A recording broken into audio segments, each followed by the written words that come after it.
Bom, gente, seguinte, a gente vai dar uma olhadinha agora numa reportagem que está lá no site da CNN, a gente tem essa reportagem para mostrar aqui, uma matéria que está mostrando que a China, olha só, ela instalou câmeras de segurança na frente das casas das pessoas para descobrir se quem está com o coronavírus está respeitando ou não a quarentena. E, obviamente, isso leva a gente para uma baita de uma discussão, né? Uma discussão sobre liberdade individual e isolamento obrigatório, uma discussão que agora vale para o mundo inteiro. E quando a gente tem discussão, a gente chama a nossa dupla, Lia Bock e Leandro Narlock, já estão com a gente aqui para conversar sobre isso.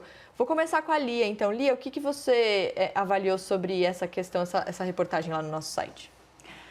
É realmente muito estranho, né? Lembra a gente um pouco Black Mirror, que é aquele seriado de um futuro distópico com coisas tecnológicas. E é uma situação muito delicada, porque monitorar é importante nesse momento, né? Mas qual é esse limite? Isso fica difícil, né? Eu dei uma pesquisada e outros países também monitoram os doentes. Tem muitos que têm ronda policial na casa dos confirmados, passa a polícia na frente mesmo, se a pessoa tiver saído, se estiver saindo, eles abordam. Quer dizer, eu acho que os governos eles estão desesperados um pouco para fazer com que as pessoas fiquem em casa, né? E tem algumas medidas, claro, né, em países conservadores, que os governos aproveitam para, enfim, fazer medidas muito autoritárias ou até, né, que extrapolam a pandemia, né, e tem interesses, inclusive, de monitorar ou de estar em cima da população no futuro.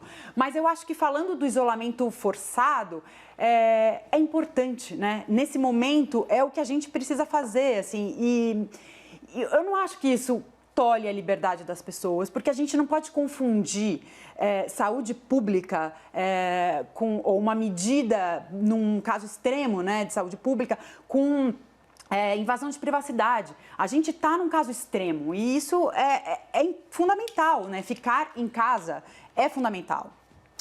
Bom, isso está acontecendo de uma certa forma aqui em São Paulo também, porque a gente sabe que os celulares estão sendo usados para ajudar nesse monitoramento das pessoas, né? Uma parceria do governo com as companhias. Só que lá a gente está falando de câmera, né? Quer dizer, o governo está olhando as pessoas. Tem diferença, Narlock? Não, tem diferença sim. Em São Paulo, no Brasil, ele não é identificável, né? Você não identifica a pessoa, simplesmente o movimento, a porcentagem de pessoas que está se movimentando. Na China, vamos combinar que isso não é novidade na China, não é de agora. As regiões da China com mais dissidentes, com mais minorias étnicas, elas já têm, por exemplo, câmeras que medem, que identificam as pessoas pelo movimento do corpo, vocês sabiam? Caramba, sério? Não só facial, se a pessoa esconder a face, o movimento do corpo identifica. Você tem casos da China, é uma vigilância, é um estado de vigilância em massa. E o triste, a tragédia que a gente viu acontecer no mundo é que a Europa, os Estados Unidos, o Brasil copiaram a China comunista, copiaram a China errada. Copiaram a China comunista e não a República da China, que é o nome oficial de Taiwan, né? E quer dizer, Taiwan, Coreia do Sul, Hong Kong, Singapura, como a gente já falou aqui no live, eles agiram muito rápido, conseguiram controlar as pessoas que entravam nos países com suspeita de coronavírus, conseguiram isolar os casos que tiveram e não precisaram tolir nenhuma liberdade individual. Já no Brasil, isso não aconteceu, infelizmente, e o que a gente viu são umas cenas patéticas, umas cenas ridículas. Por exemplo, o prefeito de São Bernardo do Campo proibindo idosos, estabelecendo multa para idosos que saíssem de casa, o que é inconstitucional. Isso só pode acontecer em estado de sítio, que é proposto pelo presidente e aprovado pelo Congresso. O governador do Rio de Janeiro falou, olha, é uma ordem não sair de casa.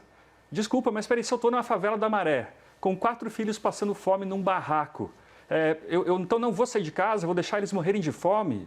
Quer dizer, é uma situação assim, a gente acabou copiando essa ditadura chinesa, esse modelo de repressão chinesa para o Brasil e agora a gente tem o pior dos dois mundos, né? O vírus não está controlado e a economia não está bem. A gente tem um especial Mundo Pós-Pandemia aqui na CNN e no episódio do Pondé, ele falou justamente isso, que a gente saia da epidemia sem amar controles de comportamento. Entra em questão também um pouco a privacidade, né, Lia? Sim, eu acho que os casos que o Narlock citou, né, são casos extremos e claro que a gente tem que ter 2 pesos e 2 medidas mesmo, né? Eu acho que se a gente pensar na foto que circulou aí no final de semana nas redes, né, de uma galerinha lá aglomerada, né, que eu acho que a palavra que a gente está usando agora é aglomerada ali na Urca, no Rio de Janeiro, conversando, se abraçando. Eu acho que a gente está falando um pouco disso, né? Desse tipo de desrespeito e não da mãe que sai de casa porque não tem o que dar, o que comer para os filhos. E, inclusive, em outros países, você tem abordagem policial quando você sai na rua, né? Em alguns países, você precisa de autorizações específicas. Pais separados que vão levar a criança de uma casa de um pai para o outro têm uma autorização específica para dizer, olha, eu posso levar... Então, eu acho que os governos estão tomando as medidas que eles conseguem, no desespero, de pedir para as pessoas ficarem em casa. Né? E aí é que eu acho que a gente tem que sensibilizar as pessoas para isso, né? Eu acho que antes de pensar que estão invadindo a minha privacidade porque eu tenho o direito de ir e vir, eu acho que a gente tem que pensar no coletivo, né? Eu tenho batido nessa tecla muito aqui, assim, a gente tem que pensar no todo. E o brasileiro tem um pouco de dificuldade, né? E a gente tem números... bem alarmantes, né? A gente tem 449 mortos nas últimas 24 horas, 1.452 mortes em investigação. A gente bateu um recorde de confirmação de novos casos em um dia. Tem um dado, assim, tem 333 pessoas num hospital público do Rio de Janeiro esperando por uma vaga na UTI. É muito provável que essas pessoas morram antes que essa vaga saia, né? E aí... eu falo, será que as pessoas não se mobilizam por isso? Será que esse isolamento não pode partir das próprias pessoas? A gente não consegue isso, né? E aí, 39 cidades, das 39 cidades que compõem a região metropolitana, 12 nem tem UTI. Nós estamos falando de casos sérios, né? É um problema de saúde pública muito, muito grave e inédito. Então, essas medidas, elas são meio desesperadas, eu diria.